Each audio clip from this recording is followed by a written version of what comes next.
C'est l'heure du journal de l'Afrique. Soyez les bienvenus sur France 24. À la une ce soir, les résultats provisoires des législatives en République démocratique du Congo.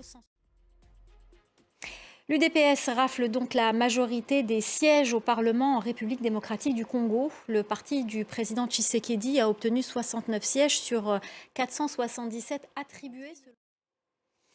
Et on reste en République démocratique du Congo pour vous parler cette fois de cette crue historique du fleuve Congo. Les eaux ont atteint un niveau sans précédent depuis 1961, provoquant de nombreuses inondations dans certaines communes de la capitale, Kinshasa, où en attendant le retour à la normale, la vie s'organise. Reportage d'Aurélie Bazaraki-Bangoula. Le cyclone Belal menace Maurice. Les services météorologiques ont émis lundi une alerte de niveau 3 sur 4. Le cyclone Belal, qui approche dangereusement, pourrait toucher mardi matin le sud de l'île.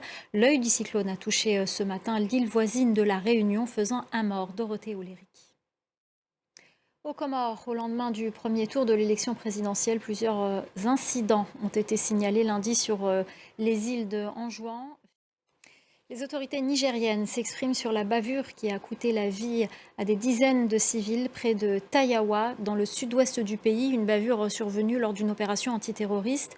Hier, le gouverneur de la région de Tillabéri, zone du drame, a rendu visite aux familles. La correspondance régionale d'Harold Gérard. On part à présent au Sénégal, dans la baie de Han, à Dakar, connue autrefois pour être l'une des plus belles plages du pays. Elle souffre aujourd'hui de pollution causée notamment par les déchets industriels, d'autant qu'un vaste projet de dépollution lancé en 2018 par le gouvernement tarde à se concrétiser. Laurent Berstécher.